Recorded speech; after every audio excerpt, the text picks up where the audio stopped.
মধ্যেই আছে। এই সূরা কাহাফের কথা বললাম না, সূরা কাহাফের পিছনের দিকে আছে ইন্না ইয়াজুজ ওয়া মাজুজ মুফসিদুনা ফিল আরদ। যুলকারনাইন বাদশার কথা পড়বেন, তিনি যে দেয়াল নির্মাণ করে দিয়েছিলেন লোহা এবং তামা দিয়ে, মনে আছে, পড়েছেন? আচ্ছা, এই ইয়াজুজ আর মাজুজ যখন বের হবে পৃথিবীর পানি খেয়ে শেষ করে ফেলে দিবে একেবারে। এর এত বেশি হিংস্র হবে যে এদের সাথে লড়াই করার মতো ক্ষমতা কোনো মানুষেরই থাকবে না। এমনকি ঈসা আলাইহিস সালামেরও নয়। ঈসা আলাইহিস সালাম তুর পাহাড়ে চলে যাবেন মুসলিমদেরকে নিয়ে। তুর পাহাড়ের ভিতরে মুসলিমরা সেখানে লুকিয়ে থাকবে, পৃথিবীর মেসাকার অবস্থা হয়ে যাবে, পৃথিবীর পানি খেয়ে শেষ করে ফেলে দিবে হিংস্র প্রজাতি। তখন ঈসা আলাইহিস সালাম আল্লাহর কাছে দোয়া করবেন, আল্লাহ এই বিভৎস জাতিকে ধ্বংস করো। আল্লাহ রাব্বুল আলামিন তখন ওই ইয়াজুজ আর মাজুজের এই কাঁধে, ঠিক কাঁধের মাঝখানে একটা ভাইরাস জন্ম দিবেন। কি জন্ম দিবেন? ওই যে বলি না মহামারীর ভাইরাস, অমুক ভাইরাস তমুক ভাইরাস, এই ভাইরাস আরও সামনে আছে বাকি এখন। ওই ভাইরাসে, ওই পোকায়, ওই ব্যাকটেরিয়া বা যেটাই হোক আল্লাহ পাক যাই দিবেন, এতে করে ইয়াজুজ আর মাজুজের পুরো প্রজাতি ধপধপ ধপধপ করে মারা যাবে। মানে এটা ছোঁয়াচে রোগ হবে। কি রোগ হবে? ছোঁয়াচে। ঠিক যেমন আমরা একটু করোনা দেখলাম না, একজন থেকে আরেকজন, একজন থেকে আরেকজন, এরকম জিনিস চলবে আরও বিশ্বে। আর এখনকার নতুন রিসার্চ হচ্ছে ওই সাইবেরিয়া অঞ্চলের যে বরফগুলো আছে না, ওর নিচে এই 1 লাখ বছর, 1.5 লাখ বছর, 2 লাখ বছর আগের ভাইরাসগুলো নতুন করে জায়গা শুরু করেছে এখন। হ্যাঁ, এগুলো বিজ্ঞানীরা বলছেন যে এগুলো আবার কোন দিন জানি পৃথিবীতে আত্মপ্রকাশ করা শুরু হয়। সব কিছুই ঘটবে। বিশ্বটার খুব রহস্য আছে, বিশ্বটার অনেক রহস্য আছে। আল্লাহ পাক এগুলো খেলার ছলে সৃষ্টি করেন নাই, পরীক্ষা। লিয়াবলুয়াকুম আইয়ুকুম আহসানু আমালা, আল্লাহ পাক বলেছেন। এরপরে ইয়াজুজ আর মাজুজের সব প্রজাতি মারা যাবে। নবীজি বলছেন জমিনে কোনো জায়গায় ফাঁকা থাকবে না, সমস্ত জায়গাতেই ওদের দেহ পড়ে থাকবে। আল্লাহু আকবার। এরপরে ঈসা আলাইহিস সালাম আল্লাহকে বলবেন, আল্লাহ জমিনটাকে পবিত্র করে দাও। আল্লাহ পাক কি করবেন জানেন? বড় বড় নখরওয়ালা, বড় বড় নখ আছে, নখ দেখেছেন? বড় বড় বড় বড় নখওয়ালা একটা স্পেশাল প্রজাতির পাখি আল্লাহ পাঠাবেন। কি পাঠাবেন?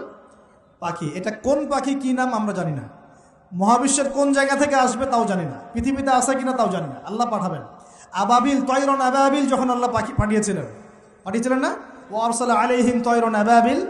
আসলে ওই পাখির নাম কিন্তু আবাবিল না, আবাবিল মানে হচ্ছে ঝাঁকে ঝাঁকে। তো ওই পাখি কি আর দেখা গেছে? ওই রকম করে পাথর কেউ নিক্ষেপ করেছে? আর ঠিক এরকম করে এই এক শ্রেণীর পাখি আল্লাহ পাঠাবেন যাদের নখগুলো খুব বড় বড় হবে, বিশাল বিশাল নখ। এই নখগুলো দিয়ে তারা দেহগুলোকে উঠাবে, উঠিয়ে নিয়ে কোথায় যে ফেলে দিবে আল্লাহ ভালো জানে। সুবহানাল্লাহ, আল্লাহু আকবার। আল্লাহ পাক বিশ্বে কত কি বাকি রেখেছেন এখন। এরপরে আল্লাহ পাক কি করবেন জানেন? আল্লাহ পাক বৃষ্টি বর্ষণ করবেন। এত বেশি বৃষ্টি হবে, এত বৃষ্টি হবে, জমিন ধুয়ে পরিষ্কার হয়ে যাবে। হাদিসে আসছে জমিন একদম চকচক করবে, জমিটা পরিষ্কার হয়ে চকচক করতে থাকবে। এরপরে কারণ ওই ভাইরাস তো ধুইতে হবে না, ভাইরাসকে ধুয়ে সাফ করতে হবে। তারপরে ঈসা আলাইহিস সালামের সময়ে বলা হচ্ছে, তার সময়ে একটা ডালিম দেখেছেন কিনা? আনার ডালিম। এই ডালিমের যে খোসা হয় না, এই ডালিমের খোসার নিচে একটা পুরো পরিবার আশ্রয় নিতে পারবে। কি বুঝলেন? এত বড় বড় ফল হবে, এত বরকত হবে জমিনের মধ্যে। কখন বরকত হয়? যখন একটা জনপদের অধিবাসীরা আল্লাহর সামনে আত্মসমর্পণ করে, তখন আল্লাহ বরকত দেন। আমরা কি আত্মসমর্পণ করছি? এই জন্যই তো অর্থনৈতিক মন্দা চলছে। এমনি নাকি? সুদ খাচ্ছেন, দিব্যি ঘুষ খাচ্ছেন, দুর্নীতি করছেন, জেনা করছেন, মানুষের সম্পদ আত্মসাৎ করছেন, মাপে কম দিচ্ছেন, আবার নামাজও পড়ছেন, মাশাআল্লাহ। তো বরকত কোত্থেকে আসবে? তো বরকত কখন আসে? যখন একটা কম আল্লাহর সামনে সম্পূর্ণ আত্মসমর্পণ করে। একটা ডালিম হবে, এটা রূপকথা নয়, এগুলা গাল গল্প বলছি না। এই প্রতিটা কথা আল্লাহ পাকের ওহী থেকে আসছে, এর একটা কথা মিথ্যা হবে না ইনশাআল্লাহ তাআলা। বিশ্ববাসীরা দেখবে একটা ডালিমের নিচে একটা পরিবার আশ্রয় নিতে পারবে। এত স্পেসিফিকলি বলা হয়েছে হাদিসগুলোতে। নবী সাল্লাল্লাহু আলাইহি ওয়াসাল্লাম বলেছেন যে 10 জন ঘোড়সওয়ার, কয়জন ঘোড়সওয়ার? 10 জন ঘোড়সওয়ার বের হবে ইমাম মাহদীর সময়, যারা খোঁজ নিতে যাবে যে দেখি দাজ্জাল বের হয়েছে কিনা। ঘোড়ায় করে খোঁজ নিতে যাবে, দেখি দাজ্জাল বের হয়েছে কিনা। ওই 10, নবীজি বলছেন আমি ওই 10 জনের নামও জানি, ওদের বাবার নামও জানি। সুবহান। এত স্পেসিফিক জ্ঞান দেওয়া হয়েছে আল্লাহর পক্ষ থেকে নবী সাল্লাল্লাহু আলাইহি ওয়াসাল্লামকে। তার হাদিস থেকে বলছি, ডালিমের নিচে পরিবার আশ্রয় নিতে পারে। তো অনেকে হয়তো হাসবে, কি বলে একটু উল্টা পাল্টা কথা, তাই না? নাস্তিকরা মনে করতে পারে যে হাসবে, আরে হাহারি এক দিয়ে রেখে দেবে। এখন মানুষ ফেসবুকের মতো চিন্তা করে, ফেসবুকের মতো হাসে, ফেসবুকের মতো কাঁদে। মানুষ এখন রোবটিক হয়ে গেছে। ঠিক আছে? আচ্ছা, তো এরপর কি? এরপরে বরকতের এই সময়টা শেষ হয়ে যাবে কখন? যখন মানুষ আবার আবার সেই জেনা, পাপ, শিরিক, কুফর এগুলোতে লিপ্ত হবে। আল্লাহ রাসূল বলছেন এমন একটা মানুষও বাকি থাকবে না, একটা মানুষও না যে খালি লা ইলাহা ইল্লাল্লাহ কালিমাটা পড়তে জানে, এমন একটা মানুষও বাকি থাকবে না। বলেন নাউযুবিল্লাহ। ওরা হবে এই পৃথিবীর সবচেয়ে নিকৃষ্ট মানুষ। ওদের চেয়ে নিকৃষ্ট কোনো মানুষ এই পৃথিবীতে হবে না। এখনো কি এরকম সময় আসছে? আসে নাই। এখন কি লা ইলাহা ইল্লাল্লাহ আছে না? পূর্ণাঙ্গ প্রয়োগটা নাই, কিন্তু কালিমা তো আছে, আছে কি না? তখন নবীজি বলছেন এমন একটা যুগ আসবে যে লা ইলাহা ইল্লাল্লাহ বলার মতো একটা মানুষ খুঁজে পাওয়া যাবে না। আর মানুষ রাস্তাঘাটে কুকুরের মতো জেনা করবে। রাস্তাঘাটে কুকুর যেমন সঙ্গম করে না রাস্তাঘাটে, ওই রকম করে মানুষ রাস্তাঘাটে জেনা করবে। ওই সময়ে আল্লাহ রাব্বুল আলামিন পশ্চিম দিক থেকে সূর্য উঠাবেন। কোন দিক থেকে? সূর্য সত্যি সত্যি পশ্চিম দিকে উঠবে। পৃথিবী একদিকে ঘুরছে না এখন? কে জানে আল্লাহ পাক পৃথিবীর ঘূর্ণন থামিয়ে উল্টা দিকে ঘোরাতে পারেন, পারেন না? অবশ্যই পারেন। আল্লাহ পাকের জন্য এটা খালি বলা, কুন ফায়াকুন, হও হয়ে যাও, ব্যাস। পুরো বিশ্বের বড় বড় ডিপার্টমেন্টগুলো কারা নিয়ন্ত্রণ করছে? আমরা নিয়ন্ত্রণ করছি? জি না। এমনকি খ্রিস্টানরাও নিয়ন্ত্রণ করছে না, বরং ওরাই নিয়ন্ত্রণ করছে। আপনাকে গভীরে ঢুকতে হবে তো। তার মানে সে আত্মপ্রকাশ না করলেও তার অনুসারীরা তো মাশাআল্লাহ শক্তিশালী হয়ে গেছে কিনা? তার মানে সময় কাছে না দূরে? কাছে। এটা বোঝার জন্য কি ভবিষ্যৎবাণী করা লাগে? গণক হওয়া লাগে? জ্যোতিষী হওয়া লাগে? এটা বোঝার জন্য কোরআন সুন্নাহর সাথে শেষ জামানা স্টাডি করলেই হয়।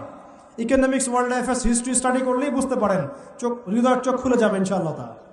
আল্লাহ পাক বোঝার তৌফিক দান করুন। এখন সে বের হয়ে বিশ্বটাকে শাসন করবে ঠিকই, কিন্তু তার সাথে লড়াই করার ক্ষমতা ওই সময় মুসলিমদের থাকবে না। তখন আল্লাহ পাক পাঠাবেন ওই যে সত্যিকারের মাসিহ ঈসা আলাইহিস সালাম। কাকে পাঠাবেন? তিনি নামবেন সিরিয়ায়। কোন দেশে? সিরিয়ার দামেস্কে তিনি নামবেন দুজন ফেরেশতার কাঁধে ভর দিয়ে। তখন তার চুলগুলো দিয়ে টপ টপ করে মুক্তার মতো পানি ঝরতে থাকবে, এমনটা হাদিসে বলা হয়েছে। সুবহানাল্লাহ, সুবহানাল্লাহ। এত এত স্পেসিফিকলি হাদিসে বলা হয়েছে এটা হবে, এইটা হবে, ওইটা হবে, একদম স্পেসিফিকলি। তারপরে ঈসা আলাইহিস সালাম তিনি যখন ওই মুসলিমদেরকে পেয়ে যাবেন, তিনি তাকে ইমামতি করতে বলা হবে। ঈসা আলাইহিস সালাম বলবেন, না, আমি ইমামতি করতে পারবো না। ইমামতি এই উম্মতের জন্যই করা হয়েছে। বলেন সুবহানাল্লাহ। আমাদের ইমাম ইমামতি করবেন, তিনি পিছনে মুক্তাদি হবেন। একজন নবী মুক্তাদি হবেন আর ইমাম ইমামতি করবে, চিন্তা করতে পারেন? এরপর নামাজ শেষ হওয়ার পরে বলবেন তিনি, দরজা খুলে দাও, দরজা খুলে দাও। এটার ব্যাখ্যা আমার কাছে মনে হয় হয়তোবা তখন অবরোধ থাকবে, অবরোধটাকে তিনি ভেঙে দিতে বলবেন, হয়তোবা, আল্লাহ ভালো জানেন। কারণ দরজা খুলে দাও এর ব্যাখ্যা কি হতে পারে? কিসের দরজা খুলে দাও? কিসের বাঁধন খুলে দাও? নিশ্চয় একটা বাঁধনে মুসলিমদেরকে বেঁধে ফেলা হবে। তিনি ওটার বিরুদ্ধে মুসলিমদেরকে ঝাঁপিয়ে পড়তে বলবেন। তখন দাজ্জালের সাথে তার দেখা হবে। কোন দাজ্জাল? সত্যিকারের দাজ্জালের সাথে ঈসা আলাইহিস সালামের দেখা হবে। এবং ঈসা আলাইহিস সালামকে দেখা মাত্রই দাজ্জাল গলতে শুরু করবে। কি করবে? গলতে শুরু। লবণ যেমন গলে যায় না তাপ দিলে, এমন করে গলতে শুরু করবে। এবং ঈসা আলাইহিস সালামের নিঃশ্বাসে আল্লাহ পাক একটা অন্যরকম ক্ষমতা দিবেন। ঈসা আলাইহিস সালামের নিঃশ্বাস যতদূর পর্যন্ত যাবে দাজ্জাল পালাতে থাকবে। তার নিঃশ্বাস গিয়ে দাজ্জালের গায়ে লাগা পরে দাজ্জাল ওইখানেই মারা যাবে।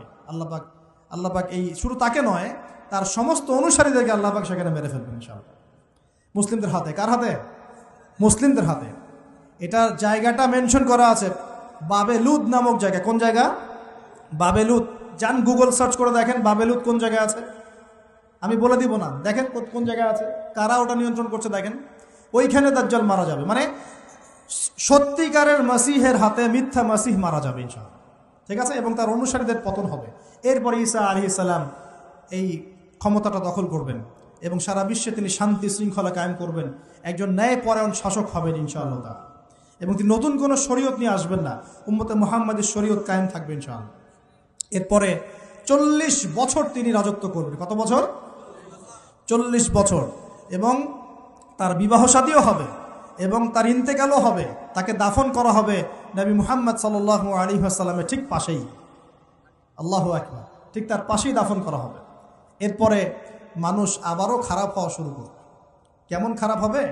ও আচ্ছা, মাঝখানে একটা কথা বলতে ভুলে গেছে। ব্যাস, আমি কয়েকদিন আগে রিপোর্ট দেখেছি, পৃথিবীর নিচে কিন্তু আগুনের স্তর আছে। আচ্ছা, জানেন তো পৃথিবীর নিচে আগ্নেয়গিরিগুলো আছে। পৃথিবীর ভিতরেও একটা ঘূর্ণন হয়, সেই ঘূর্ণনের দিক পরিবর্তন হচ্ছে দিন দিন, এমনটা রিপোর্ট এসেছে। দেখেন আপনি ইন্টারনেট ঘাটাঘাটি করেন। আর অনেকে রিপোর্ট করছে যে পৃথিবী আগে যে গতিতে ঘুরতো এখন পৃথিবীর ঘূর্ণন গতি একটু বেড়ে গেছে। দেখেন রিপোর্ট দেখেন, ঘূর্ণন গতি বেড়ে যাওয়ার মানে হচ্ছে টাইম দ্রুত পাস করবে। আর শেষ জামানার হাদিস এটাও আছে, সময় দ্রুত পাস করবে, আছে না? এটা হাদিস আসছে। তো প্রিয় ভাইরা, এই সময় মানুষ খারাপ হওয়া শুরু করার পরে এমন খারাপ হবে আল্লাহর নাম নেওয়ার মতো কোনো মানুষ থাকবে না, আল্লাহ আল্লাহ বলার মতো কোনো মানুষ থাকবে না। তখন পশ্চিম দিক থেকে সূর্য উঠবে। কিভাবে কিয়ামত হবে? নবীজি বলছেন, একজন ব্যক্তি পানি খাওয়ার জন্যে পাত্রটাকে মুখের সামনে নিবে, পানি গিলতে পারবে না, কিয়ামত হয়ে যাবে। নাউযুবিল্লাহ। ইযা ওয়াকাআতিল ওয়াকিআ লাইসা লিওয়াকাআতিহা কাযিবা আল কারিআতু মাল কারিআ ওয়া মা আদরাকা মাল কারিআ, আছে না? আম্মা ইয়াতাসাআলুন আনিন নাবাইল আযীম। কত সূরা আছে কিয়ামত সংক্রান্ত, পড়ে দেখেন। ইযা যুলজিলাতিল আরদু জিলজালাহা ওয়া আখরাজাতিল আরদু আসকালাহা ইযা শামসু কুওয়িরাত ওয়া ইযা নুজুমু কাদারাত। এই সূরাগুলো পড়ে দেখেন। আম্মা পারার শেষ পারাটা, যেটা 30তম পারা, এর সূরাগুলো পড়ে দেখেন। কিয়ামত চোখে দেখতে পারবেন ইনশাআল্লাহ। সিংহায় ফুঁক দেওয়া হবে। আল্লাহ পাকের ফেরেশতার এত ক্ষমতা আল্লাহ দিয়েছেন, একটা ফুয়ে পুরো মহাবিশ্ব ধ্বংস হয়ে যাবে ইনশাআল্লাহ। চারটাখানি কথা নাকি? দ্বিতীয় ফুৎকারে আবার সবাইকে জীবিত করা হবে। এবং এই যে দুনিয়ার জীবনটা আমরা কাটাচ্ছি, এই 30, 40, 50, 60, 100 বছরের জীবন, এই জীবনের এক একটা হিসেব আল্লাহর সামনে দাঁড়িয়ে সেদিন দেওয়া লাগবে। অতএব এই দুনিয়ার জীবনটাতে প্রস্তুতি গ্রহণ করি, 5 ওয়াক্ত নামাজ পড়ি, যাকাত দেই, কালিমা বোঝার চেষ্টা করি, আল্লাহ তাওহীদ শিখি, জানি, বুঝি, নবীর সুন্নত অনুযায়ী আমল করি, হালাল খাই, পরিবার গড়ি, মানুষকে সৎ কাজে দাওয়াত দেই, অসৎ কাজে নিষেধ করি, ইসলামকে আল্লাহর জমিনে প্রতিষ্ঠা করার চেষ্টা করি। আল্লাহ পাক যা দিয়েছেন, জানমাল, সময়, শ্রম, আল্লাহ পাক যা দিয়েছেন, ক্ষমতা, প্রতিপত্তি, সম্পদ, এগুলোকে আল্লাহর দিনের জন্য ব্যয় করি। ইনশাআল্লাহ দুনিয়া সফল হব, পরকালে সফল হবে ইনশাআল্লাহ আযজা ওয়া জাল। আল্লাহ পাক আমাদের সবাইকে সমকালীন ফিতনাগুলো সম্পর্কে সচেতন থাকার তৌফিক দান করুন এবং এই রমজান, আসন্ন রমজানে পরিপূর্ণরূপে ইবাদত করার তৌফিক দান করুন এবং এই ইবাদত এবং শিক্ষাগুলোকে সারা বছর ধরে রাখার তৌফিক দান করুন।